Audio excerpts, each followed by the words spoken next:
Welcome to the Low Production, High Value Show with your host, Andrew Jenkins. On the show, we'll be exploring the world of entrepreneurship, social media, and the growing digital landscape. Whether you're a seasoned entrepreneur or just starting out, you know that the world of business is constantly evolving and changing. And in today's digital age, it is more important than ever to understand how social media and technology are affecting the way we do business. That's why on this show, we'll be talking to entrepreneurs and experts who have a wealth of knowledge and experience to share with you. From the latest trends and technologies to the struggles and triumphs of running a business, we'll be covering it all.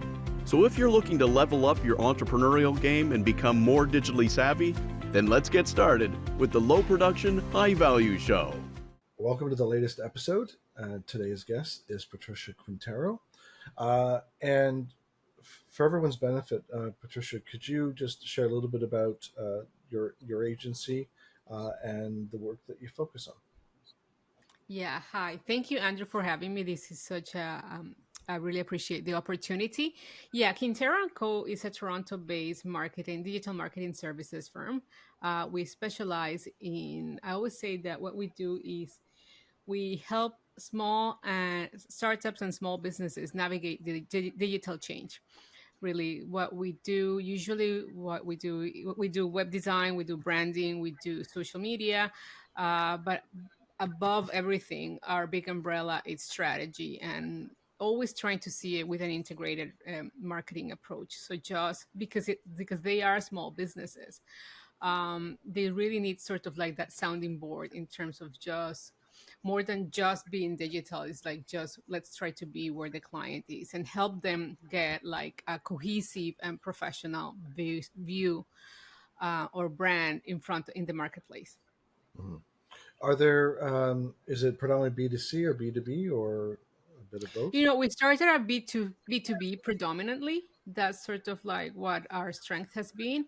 However, we are now having more businesses that are doing sort of B2B and some B2C.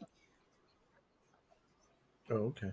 And are there certain industries that are your sweet spot? Professional services has been like the biggest one. Like, definitely Okay. we'll have like lots of lawyers, coaches, and just really individuals that have started their own business. There's like rendering their own services and want to be like right Okay. now working with mortgage brokers, real estate developers, and so yeah. Oh, got it. Well, and does that translate into, part of your work is branding and UX and UI. Does thought leadership come into the branding? Like, is it a sort of a chicken or egg situation? Is when you are working with some of the entities that you just described on their brand and brand positioning, do you look at do you talk about their objectives that perhaps it is about thought leadership and how is that is conveyed? Does that happen first, or do they speak more about just the brand and probably broader or different terms? It's a bit of a chicken and egg, Andrew. Like, it's kind of funny because what usually happens is they come to us because I need a website or I Okay. need to be on social media. Like, there's usually like, I'll say a tangible. And Hmm. that's sort of like, we'll probably talk a little bit about how our business has evolved because I started this business in 2014 when we were just focusing on creative. And then as I was focusing just on doing the creative content, I realized, these businesses have like some underlying issues and Hmm. they're not aligned. And so really for us to just do creative, we're not going to be successful because like you can look great. You can, we can produce the most beautiful, ads or posts or anything. But if there was not the right service, like, if the customer journey was not in line, Hmm. it was really not gonna deliver the results they were expecting. So I really felt I struggled with that for a bit, and actually that's why I went say to MBA, and that's when we met. And then that's where I said I felt I needed like more tools to help the leaders within this Hmm. industry, within the business. Sorry. So that's Well, how. it's something more fundamental that they're having issues with. To your point, that has to be addressed first. I often Absolutely. say to some people, like, if you suck at the business that you're doing, drawing attention to it through social, through content, through branding, And that was the you have to big, and fix the that was the big fundamentals first, challenge. or otherwise you're going to draw more attention to it. Yeah. So Well, for me, but I were always they struggle. receptive? They were a lot of the time. They are and they're not. Like, obviously there's a pushback at the beginning because they just, so Right. it's easier, the easiest thing to do is to just get a new website, or the easiest thing to do is to just like change the logo.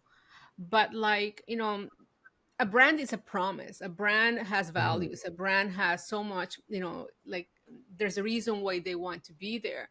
And you cannot expect to just go out and for people to come and buy from you if you are not really delivering the right service, or if you don't have the right logistics, or if the timelines, you are not delivering in the right place at the right time. So it was an evolution for us as a business also, that I said, I need to go further. So like now when we come in, like they say I want a website, I say, okay, let's take a holistic look. Let's do an audit. Let's see what you have. Let's see what you're doing. Let's talk to the team, and then get an understanding. Because I personally, I mean, I really believe I cannot sell just like an ad, or I cannot sell just a creative if it's not going to Hmm. be delivering to the business, and that's what people want. So we've found in our experience, part of the reason we specialize in outsourced social media is because we would go in the past, work with a client on, we would do an audit like you described. We would make strategic recommendations, leave them with a preliminary plan on what to do, how to do it, da da da da. And then we would watch them not do it or not do it well. And then we went back to them and said, well, if would it help if we took over some or all of the execution with your input, with you as a collaborator, with your oversight, with your hands still in it and your name on it. But can we, would it help to take that off your plate? And they would uh, be relieved. Oh, that would be great. But it would also ensure that there was a greater likelihood of success. So when you talked about going in, you do an audit, you make some assessment, or make an assessment, and you look at some strategic recommendations. That evolution has it been that you've also, shall we say, stayed on a bit to ensure that post the rebrand that they don't fall back on bad habits, or they, as you said, they sort of see things through. Yeah, absolutely. Like, I think, and the sad part is that sometimes I'm sure you've seen these where, you know, the, you can sort of look at their digital platforms and you can see like the change, and then it stays stable, and then you could probably see a drop. And I'm like, I said, like, this is when you stop working with us, or this is when you like hire somebody else that was not trained properly, and like really Mm. was not implementing like the branding or the guidelines as we specified. So I think definitely doing that hand holding works. Not all of them want to do it. Many sometimes want to take it on board, but really it's up to them. However, as you said, they do, when you really get that buying at the right time, and when they really see you as support. Because I mean, business owners, which is usually the person that I'm dealing with, they are Hmm. overwhelmed. Like, they're wearing so many hats, they have so many things going, they want to do it, but like, sometimes budget can be an issue because they're not used. It's a new expense for them. They're probably not prepared to. But once they get the mind in the right place, once they say I'm ready to do it, they will, and they trust you. And that's been like a process that you need to sort of navigate with them in terms of back and forth. And then you'll definitely help them get to that place. And when you gain that trust, they want to work with you and they want to stick with you for sure. Can you talk a little bit about that process? To your point, especially the business owners are very, very busy. I'll call it running the business. They're in the business. They're putting out fires. But a brand or a rebrand and some related activities is really about sort of stepping out of the business and working on the business, kind of trying to, I think you used the word earlier, holistic, um, to take that holistic view of the business. Talk a little bit about that process and how you help them sort of step back a bit to have a broader perspective. Um, I actually have a great example because it's happening to me right now. I was brought in actually by a graphic designer that worked with me, and they had hired her. Like, she was doing some freelance, and she Okay. worked with me in the past. And eventually, she came to me and she's like, "Patricia, this company needs you. Like, I can do some like posts for them, but like now this is going out of control. They need you." So I got introduced to the owner. We had a few meetings. The sales team were like screaming help please because the brand didn't look good. They needed to go out sell. They wanted to do some campaigns and say the Right. website was not ready. Like, the owner actually took it on. He wanted to do it himself, but obviously he didn't have the time. He didn't hire the right people. So as we've had a lot of meetings, in terms of back and forth, first with the team, and like the past couple of meetings have been like one on one, where I've actually had to come in and show him all the different areas and how. I mean, what you want is to get their buying. They need to really see the value for them because business, these businesses, they've worked so hard to bring them to where they are. They're like their own little babies, as I say. So they obviously want the best for it. You want to be able to show them the value and understand their agenda, understand their timing. Say this particular client, very busy, traveling a lot.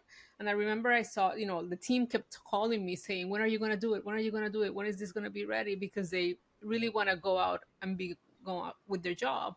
And I said, like, Hmm. this is going to happen when he is ready. And, he did, like, say, 3 trips and a whole bunch of stuff, craziness happening. Last week, I got an email. He said, I now have the time for these. I am ready. Let's do it. And, like, I wish I had started, say, 2 months ago, but I knew I had to wait because they need to have the bandwidth to sit down with you and give you the debrief. Like, you need to learn from them a lot of things. And then they're going to feel that there's that trust so that you can get that handover that we were talking about, where they feel that you are there to help them and support the business, rather than if they're very bogged down with other items, you really are going to feel more like a pain and another burden, right? So I think being able to find that window where they understand, communicate with them what why and how you can help them and why it is important, and then buy into their agenda and find that opening in terms of their calendar, when's the right time to talk. Do you? But with that in mind, is so you kept checking in with them to say when are you ready, when are you ready, and then they uh, came around. But when you're in preliminary conversation, where does the issue of or where does the topic of accountability come up? Like, do you tell them I will be holding you accountable, or how do you deal with that? Like me holding him accountable for decisions within the Holding business. them. So to your point, this person wasn't ready to engage because they were traveling, and that the branding will not that's one aspect, but the engagement won't be successful unless they can give the time and the attention that it deserves. And um, they may make promises to you, they may make promises to their stakeholders, but do you hold them accountable, like to say, well, listen, you know I'll use an example, this deadline is going to slip because you said X and then it would be done by Y. Well, that's not going to happen. So there are that impacts the timeline. Yeah, 100%. Those are I typical. mean, I bring it up like, subtly, obviously, because I don't want to. I don't want you have to kind of like, Gently. know gently how to say it. But 100%. In this case, I know they want to run a campaign, and we need a landing page. So as I said, they came to me saying like, we need a landing page, and then I started to look at the website, and I'm like, no, you can't do these. Like, like the website doesn't look good. Then we need to make changes on the website, and I'm saying, if you want this ready by this date, I believe this campaign should roll out based on how your business schedule works. Say September 1st. we have Hmm. this month to work on it, so we need to sit down if you want this ready by then. And we are sort of starting to cut it short. So I can sort of bring it up in the previous interactions, and now I think, yeah, I think that we are now in the right place. But it does Yeah. take time because, as I say, large organizations are well more structured and planned, and they have more people in place. I think small businesses are not like, they don't function that way. They are have many Agreed. people wearing different hats, and firefighting and stuff happenings. And I think what you want to do is show them that these could be used as a catalyst for some change internally. And it really is change management internally in a way. Like you're gonna have new, especially like when it comes to, like, say, a full website redesign. I'm like, sometimes again people come and say, I want a pretty website. Okay, that's all pure UI. Like, but you can't do that. You need to really go beyond that and build a tool that it's suitable for that particular business. Well, does that mean that, do you ask them about their strategic plan or their, 6 month, 12-month objectives as a Yeah. business? Yeah, To, as a and to see how business. that First, I'm like, informs. what do you want to achieve as a business? And then we move, what do you want to achieve within, from a marketing point of view? Like, if once I'm done, what would you consider that? How would you measure my success? Is a Mhm. question I usually ask them, because, like, I want for them to feel that the work that we did, was what they, met their expectations, but also was success, like was a success in terms that it's bringing traction into the business, is delivering results, is being a tool that helps them capture leads, connect with clients, share information, all this type of information. Mhm. So But yeah. does that translate to a more, so to your point, like, so they say we want a new website, but it's not just that, that it's, talking to them about their business objectives, um, you know, getting clarity on what they will deem to be a success, based on your, from stemming from your engagement. Does that, you mean that you have to take a more integrated approach to your engagement? So multiple touch points with differing stakeholders, and what's that like? Like, how do you, you touched on change management. There's elements of that, I'm sure, infused in this. How do you navigate all that? I'm like, asking, where are you, where do you want to be, what do you see happening in the next 12 months, 18 months, usually. Say, for example, again, this particular client, like, by coincidence in a meeting, they mentioned that they're opening an office in a new province. Then we were just going through, again, during the audit process, one of the salespersons said, "Oh, when we use this, the site for clients to sign up, and they just pull up a website that I had never seen." So, like, you really need to try to understand. So say, like, this week we're also having, like, I said, you know what? Let's just sit down and review your entire customer journey. Where do you start, where do you end, like, how do you onboard your clients, what's the process that they go through.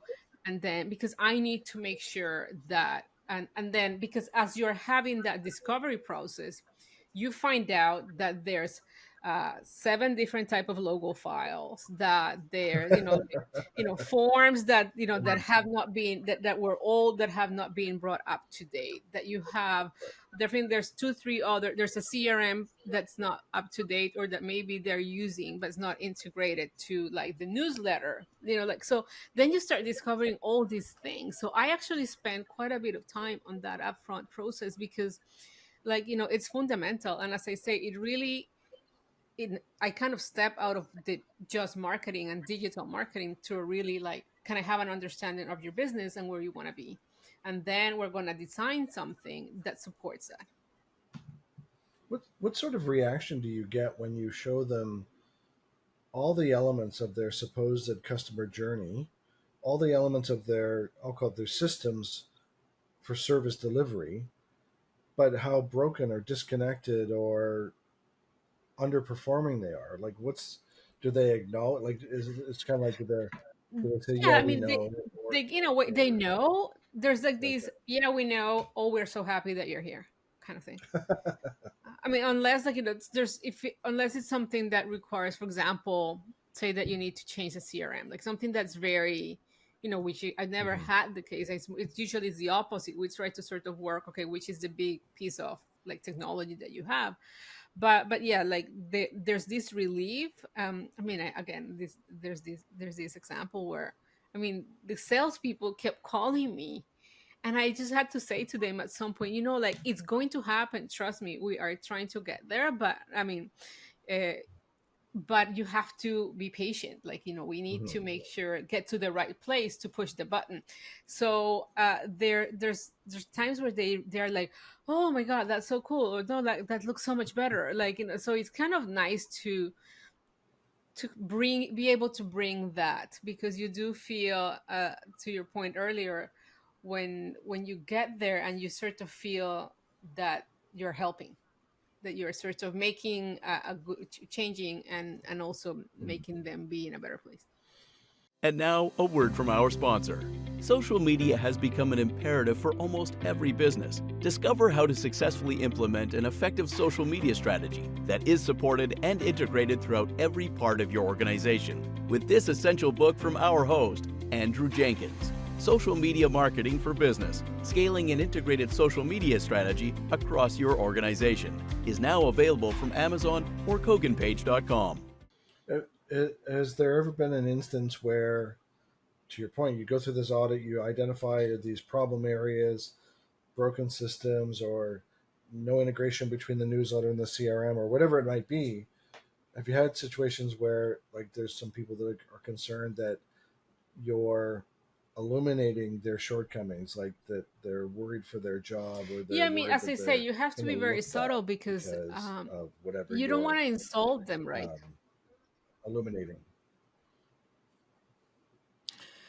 Yeah, like, usually I work with management, with, like, ownership, so you know it's more of like a one-on-one conversation. I really don't want, I wouldn't say anything but say in front of the team, like, kind of thing. I usually try to pick up information from the team, but then discuss it with ownership management. um so they nobody wants to be pointed out, so, but I just always try to sort of frame change it, or position it in the sense that it's really okay, this could be better, or this is going to make your business better. The This challenge is an is if it's a opportunity. lot of, like, Right. exactly, like, rather than, but you don't want to make it also sound, and this is how we can do it, like, you don't want to also say, make it sound like, oh my god, this is like another burden that we're going to have to do. So it's like, okay, how can we find a way to get this to work properly to your advantage, Right. without it being like a 6-month project that's going to make a Right. huge undertake on your team that's already stretched. So that's certainly usually where the challenge goes. Well, and that sort of positions you as keeping their best interests at heart, right? Yeah, and to be honest, Andrew, a lot of the times they know. I know they know, like, Yeah. when there's something that needs to be done, and you sort of keep pushing it back, and eventually the time comes to fix it. So Well, so they know there's a problem, but I mean, web technology, user experience, user interfaces have changed dramatically over time. The person's running their business, they may not be up to speed on all of those changes. So, but they acknowledge, okay, we need a new website, but that's like beyond that, they wouldn't know where to start, what's involved, etc. How do you make sure that they feel informed about what you're doing and why, without their eyes glossing over because it's technology or aspects of technology they just don't understand? I've always seen as part of my job to be like kind of like a translator, and that's sort of Okay. even been in my job since I started my career, where I was always working with IT and then had to say report to management. So it's very similar. It really, you need to understand the technology. Like, it's something that luckily it comes very easy to me understand the different type of technologies, how things are built, and then convey that information, like kind of sort of be that middle person that's a little bit of a buffer to make some sort of maybe something a bit technical sound a little bit more everyday and simple. And they get it, like they have their hands in so many different things that they kind of, and they know their business very well. So they probably don't want to get into the nooks and crannies of the coding and the type Mhm. of the language and that type of stuff, Right. but as long as they can, you can help them visualize, whether we be with wireframes or designs or even like examples from other projects out there, how it could be or how could it's gonna like make it better. They get it. Is we didn't talk about this before, but there's the likes of Wix and Square Space and WordPress and so on. Do you tend to recommend a bespoke approach, or do you take some of these tools and use them as, I'll call it, jumping off points, where you can take something foundational, even a template, but then make it suitable to their needs? And like Yeah. where I'm going with that is like, what's your recommended approach to someone who's looking at a new website to Usually, close for the gap? example, we don't do like Wix and like website builders, so Wix and Squarespace. Predominantly we do WordPress, Right. uh Okay. with and then we integrate, whether it be like any whatever the APIs that we need to integrate. Mhm. Shopify, if you want a shopping cart, or WooCommerce or whatever. But so usually I'm doing WordPress because of the size of the business, because you want the back Mhm. end where they can sort of come in and do their own Right. changes. Like once you get into like HTML and more complex stuff, it's hard for a small business to feel they have some sort of control Yeah. into it. You want to leave them a bit empowered to manage it themselves after the fact, right? Yeah, and they kind of want that. And so sort of, Yeah. we train them at the end, like, as again, does it work? Does it don't work? 6 months once we've done the handover, it's a different story. But we sort of we try to do that. And that's usually what it works. We do templates, so we tend to have say take like a template, but we do very high level of customization. So like our Yeah. But designs that's are what I said. really. You use the WordPress platform to close the gap, to cover some ground, shall we say, be foundational. But then your value add is the customization and functionality that you enhance it with. Exactly. And the whole UI that is, the whole branding, we Yeah. really put a lot of effort on the design, but as I say, we're also on the UI, but it needs to have a good UX. Are there, if you had to highlight some of the trends you're seeing related to UX and UI and just web design, what are a few that come to mind that people should be, especially people that might be on the verge of revamping their website, or you know adding a new coat of paint, what should they be keeping in mind? I think like all the integrations, your ability to sort of like capture leads, like like make it seamless. Obviously, it has to be very obviously mobile friendly, Hmm. but most importantly, you really want to check. There's so many sizes in terms of devices right now: tablets, smartphones. Some responsive themes work good, but some don't. So you sometimes even you have to go in and customize that to make sure that things are looking properly. Like we also have the AOTA compliance, so you really need to make sure that all your websites right now are uh, Right. suitable for disability. So there's a lot of trends in terms of, like, I think big trends is everything's changing so fast. Like you want to make sure that video, many websites don't have like a lot of video integrated, like blogs. Like you want to have like really like content pouring also onto your sites. Many people are putting a lot of their effort on the social media, which obviously is good and it's good lead generation, but people eventually come and look at your products and learn Mhm. more from that on your site. So don't forget about that part. Well, we often advise clients about, oh, should we have a YouTube channel? And then we'll say you should have one, but keep in mind that it should really focus on it simply as a place to keep your videos, like basically file storage, but whenever possible to embed them in your website so your website gets the traffic and not your YouTube channel. Yeah, I always tell people that, like clients, like, your website is your backbone of your digital Yeah. presence. It's the area you can't control.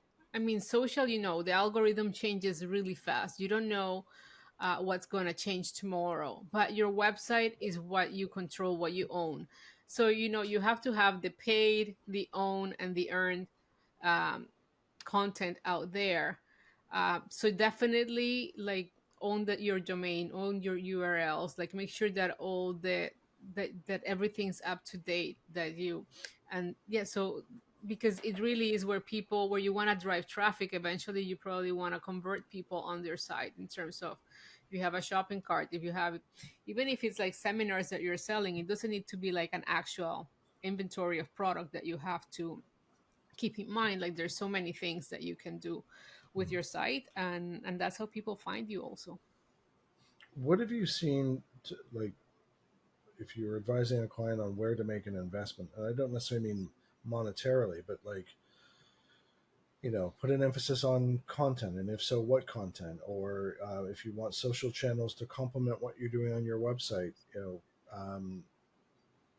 whether if they're B2B, what are you recommending? If they're B2C, what are you recommending?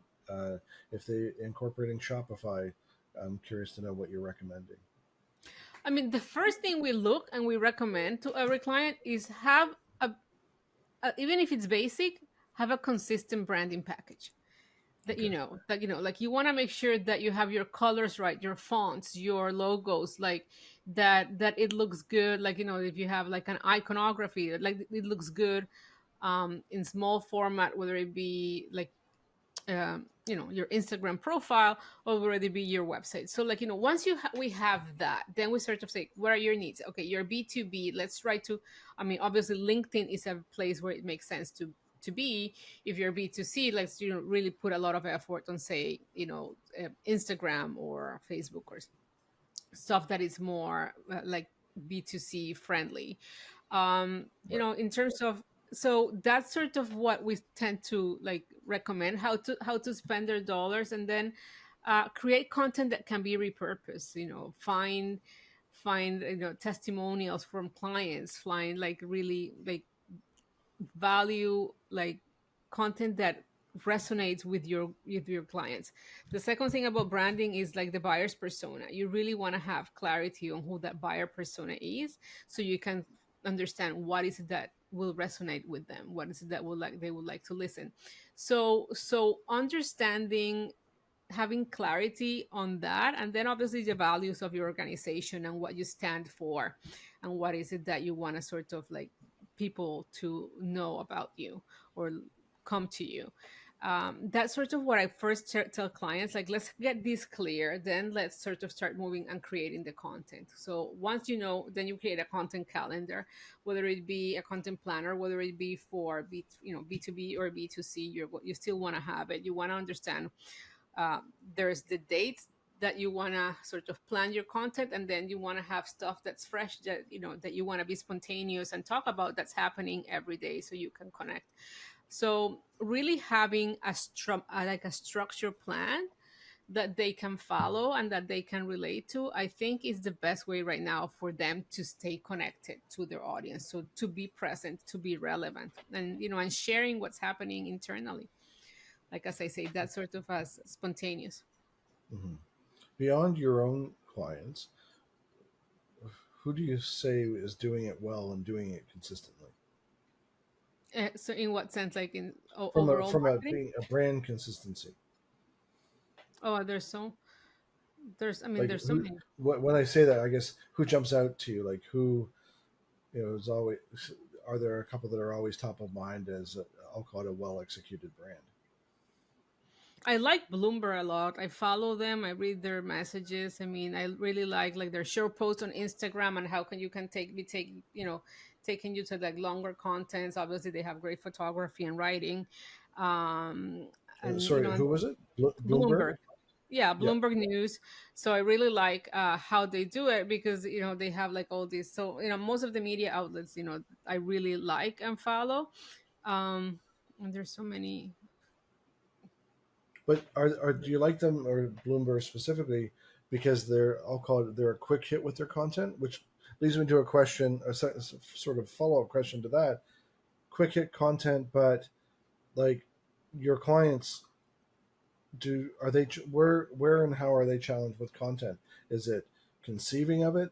Is it developing it? Or you talked about repurposing, um, you know, I'll call it multifaceted approach, perhaps. I Um, think the biggest challenge for small businesses is developing the content in terms of because they're stretched for time. yeah. So that's why companies like yours can come in and help, like because you probably see that a lot.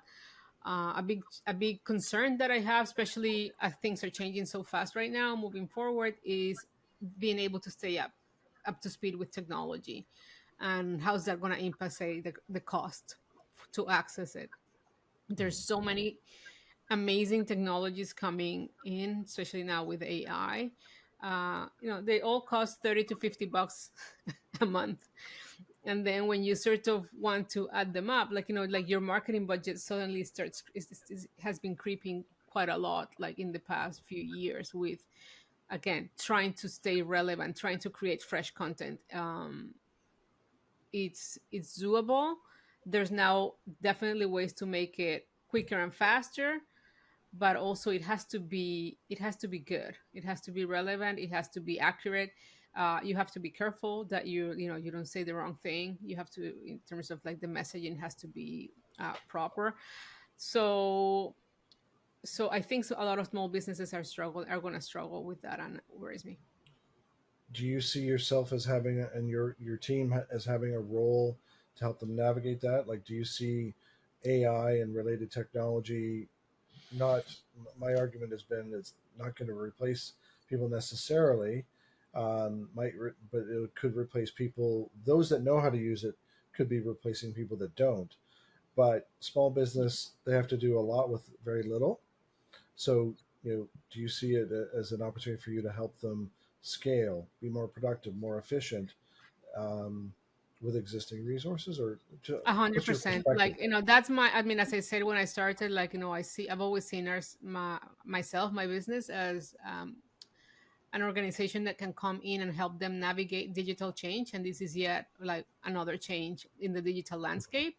I mean, not different than when we started introducing the website or social media. Like, this is something that, again, business owners being so busy with their own business, they don't have the time to stay, to be reading and staying up to speed. I see that my job is to really, and my team's work is about understanding all these new technologies.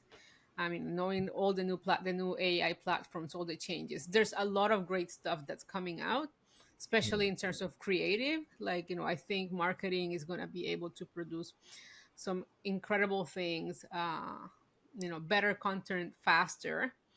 But as I say, like, it's going to create a little bit probably pressure, because I would imagine that the content flow is going to be, uh, you know, there's going to be a need to be creating a lot more Right. faster, and Well, you need to be able to tap onto the business. I mean, that's the source of information. That's what, the happening. It's right there, and then you need to be able to get in there.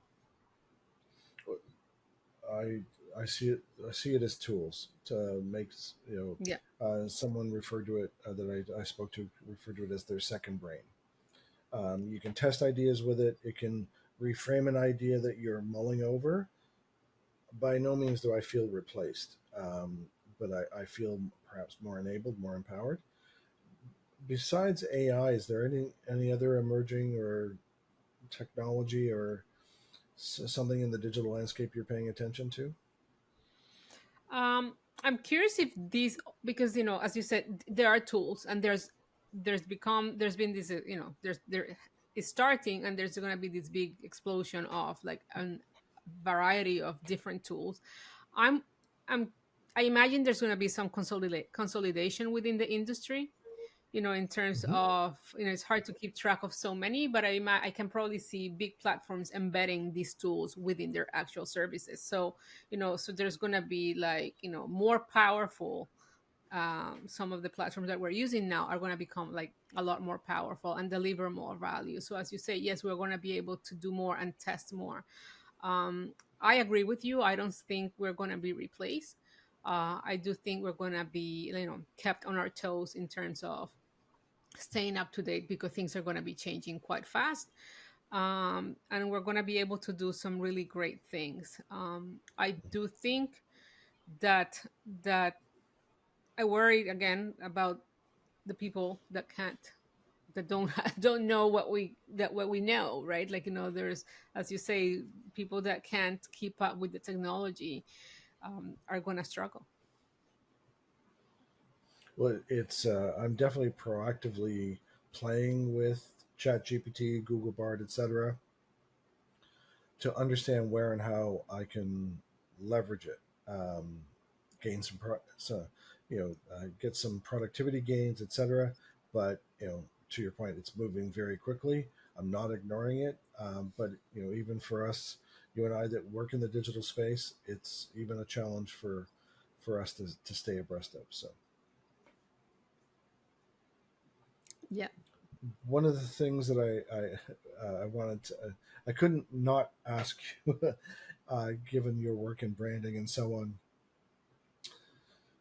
For those listening and watching, we're recording this the day after Twitter changed its brand name to X. So, Patricia, I'm curious to hear your thoughts on the rebrand, the execution, what you think needs to be done going forward. Just your general take on the whole situation. I mean, uh, you just can. I just keep scratching my head on that one, because I mean, one of the things that I'm not sure if you're aware, but I also teach entrepreneurship, and I have entrepreneurship is a big part of what I do, and I think that's why I'm so connected to small businesses and startups. And you can only think, I mean, after what was paid for for that company, like, you could have started, like, and then having seen Musk strip out all of the value, like, like the brand, obviously a huge one, amount of value taken out of the company overnight. But then we're thinking about, the people that left. Like, I'm not surprised the rebranding has been a disaster, because you just have to ask who's left in there that can, Yeah. that's doing things in a cohesive way. Part of me wants to think, okay, this is a visionary, he has a much bigger vision in his head that we can articulate now. This whole, we're going to be the platform of all platforms, where everybody can come and play, and we're going to be able to share everything. But there was a brand, a company so powerful, so strong, and suddenly overnight you just strip the brand that is like the most important, and for such a generic name. I mean, we know from the SEO purposes, just like, just indexing X is going to be like a nightmare. So like making them relevant, there's going to be a lot of challenges with that generic name per se. And then, as I say, the value that's being eroded out of the company is just mind-boggling. I'm really struggling to understand what the purpose of the big picture is. It's hard for me to see it just as a single decision, but I'm like, okay, what do you want to achieve here, and why? Well, you raise an interesting point that it seems to be it seems to have been the decision of one person versus talking to some internal stakeholders to say, I'm thinking of doing this. What are your thoughts? I don't get the sense that Linda Yaccarino is pushing back on anything, or from her tweets. I don't even know if they're called tweets anymore. Um, that she seems to be backing up Elon's stance, but people, brand specialists are like yourself, are left scratching their heads, going, "Why? Why was it done this way?" It seems to be like a very poorly executed. Many of the stakeholders are left asking questions like, "Why does it say X but it still says Twitter.com?" All those sorts of things. People are just left scratching their head. You and me Yeah, the and so execution's many others. very, very poor. I mean, especially with so many questions, you can only say like in left out in the air. Like the execution in terms of the actual brand change was just wrong. Very, very unprofessional. But I mean, you just have to think of the organization, the company, like the Twitter as a company, like what's left that from what was acquired for 40 billion, 45 billion dollars. um it's just very little. So I hope, as I say, that they have a longer term vision rather than this being like, it seems to me more like a tantrum, like I'm just going to do this because I want to. What's just to close things off? What's the most frequent piece of advice you give your entrepreneur students? I guess related to their entrepreneurial journey or just entrepreneurship. What's the To my main entrepreneurs, mantra? it's find your why is it Okay. that you want to do this? Like, there has to be purpose. One of the biggest challenges many entrepreneurs face is they fall in love with an idea and they really believe that is going to be the ultimate thing, game changer. But then, and if it doesn't, if it's they need to do the research, the upfront, and really understand why is it that they're doing it, and also be open to change and adjust, because just because I think it's great, not everybody's going to agree with me. So don't fall, why are you doing it, and don't fall in love with it until you really find the right value proposition where you can deliver value and obtain value out of it. That's really what I usually focus my premise on. Fantastic. Well, listen. Thank you so much for your time today and for everything you shared. It was it was fantastic to reconnect and talk all things entrepreneurship and branding and content. So thank you. Thank you so much, Andrew, for having me. It's been a pleasure. Thank you for joining us on this episode of the Low Production High Value Show. Be sure to give us a rating and subscribe to make sure you never miss an episode. Don't forget to check out Volterra at volterradigital.com to learn more about how they can support your social media marketing.